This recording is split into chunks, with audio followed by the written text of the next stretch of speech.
topic. So we were gonna kind of touch on self-sabotage and what that means and kind of maybe factors involved. Like how do you grasp it and kind of explain it, or what's your experience with it?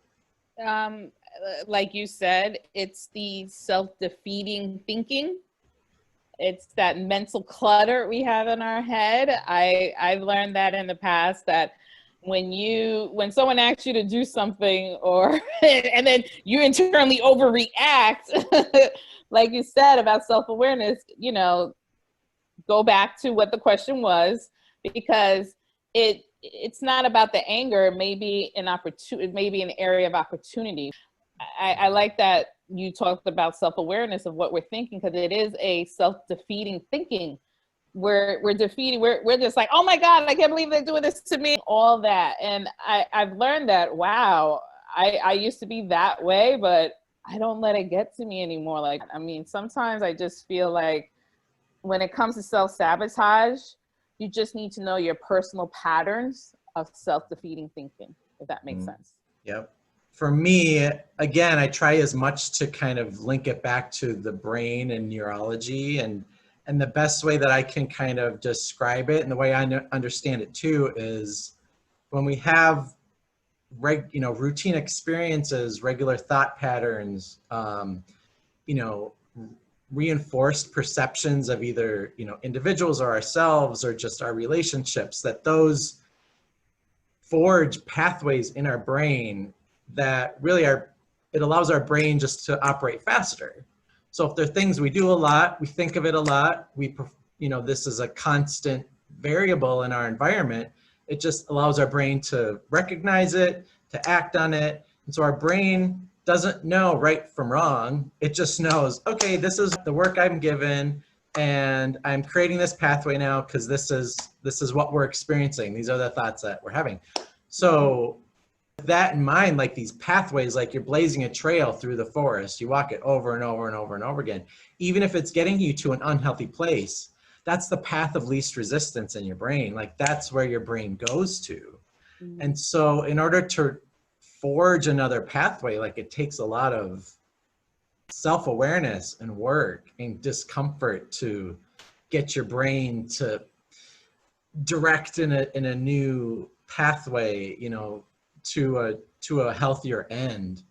And I think a lot of times we just assume, well, if there's a healthier end to it, then it must just be an easy change. Like, why wouldn't you do it? Because it'll make you healthier, it'll make life better. But when you have these habits and these patterns that create those neural pathways, like it's hard to change those. And so with that being, we can do things that just kind of reinforce where we are rather than where we're trying to go. We can kind of sabotage ourselves in that way just because we're not aware of what's holding us back.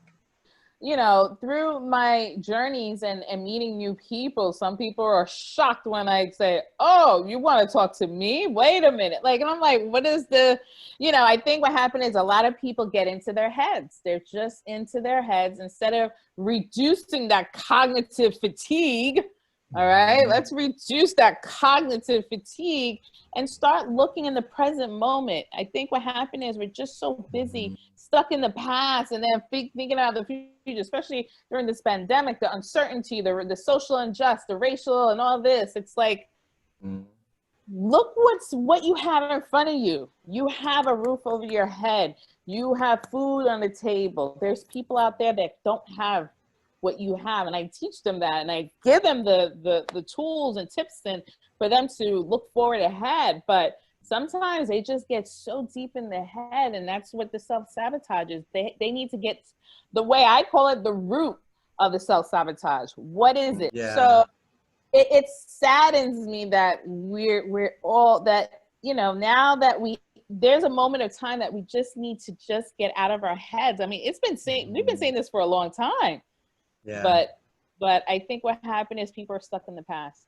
Yeah. I think it's hard because a lot of that can become our identity, right? Like well, I'm the funny person, or I'm the tough person, or I'm the one who's sassy, or, I'm the one that doesn't take crap from anybody. It's like we can create kind of these shells around ourselves that maybe they're kind of defense mechanisms, or we feel, in our life, whether in childhood or in relationships, they've protected us in some way, right? Like we've created these defenses, but then when we want a healthier relationship, or we want to achieve something we haven't done before, or we want to break out of this shell, we don't realize that we're even in it, a lot of times, because we think, well, that's just who I am. And so with that self-awareness, I think part of it is really kind of focusing, again, if you think of it like a pathway, focus on where am I trying to go to, like, and why do I want to get there, right? So if it's, I want a new job, or I want to go back to school, or I want a healthier relationship, or I want to start exercising, so that's where you want to get to. But then starting with, I'm doing it for myself, because that's how you kind of shed those fears that let you start to pave that trail.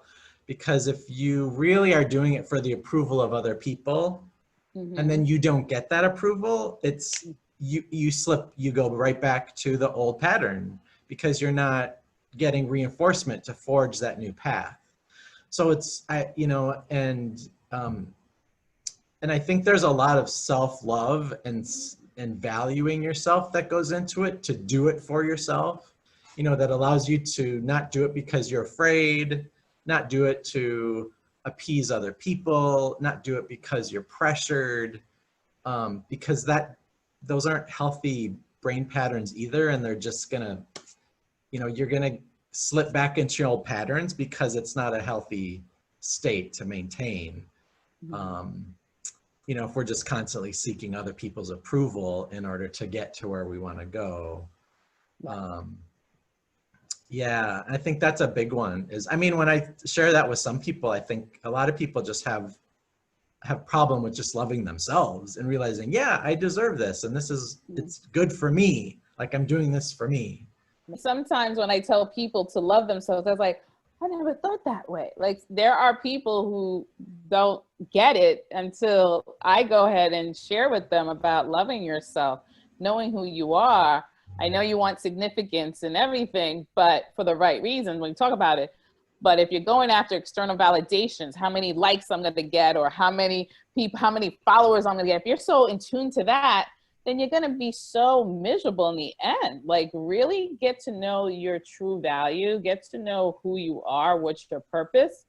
And then you start to see people come into fruition into your world and want to connect with you and want to start engaging with you, because self-love is so important, because we're so intrigued to have a boyfriend or a girlfriend. I get it. I know you want to have a companionship, but how about being your own best friend and see what it feels like and what it is? Because I know with me, when it comes to meeting men and stuff like that, I tell them right away, like, this is who I am. This is where I'm about.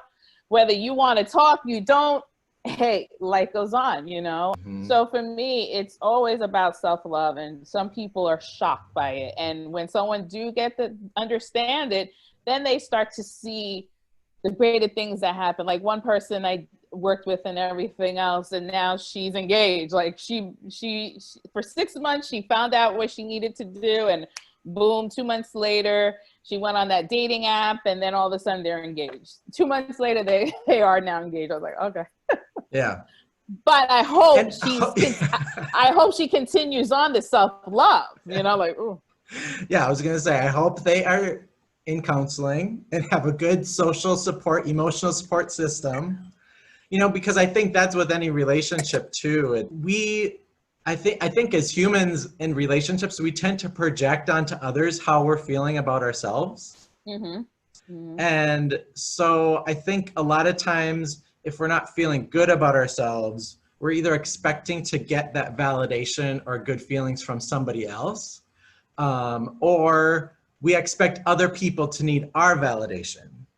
And so we get into judging, and we get into sharing what we think about people and how they're this or that, without valuing like they need to love themselves. Why are you just in it to make them hate themselves? Like that's, Right. or, you know, the guilt and the shame. And I think there's a lot of guilt and shame just in how we've been taught that behavior change works, that, oh, shame on you and you should feel bad about that. But that's like, how do you work through that to then feel good about yourself without requiring somebody else's validation? Because then the power is in their hands.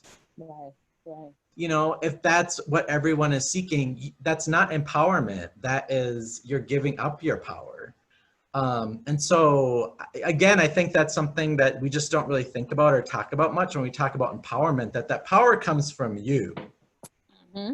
Like that, Yeah. That's where it comes from. Somebody else isn't giving you the power. If they have the power, then you're not in power. If we're looking for that validation ourselves, it's really easy to tell people, oh, you're so closed-minded, you know, without realizing they're in a state of fear or panic that's closing their mind. And now shaming them closes their mind even more. Like that's not how you open the mind and relax. It's like relaxing the muscle. Like you have to relax the muscle to like open the mind.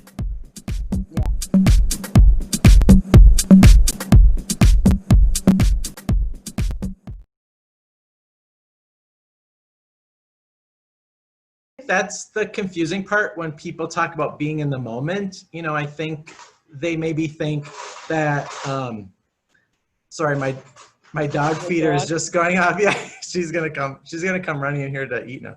Oh, no. Yeah, there she is.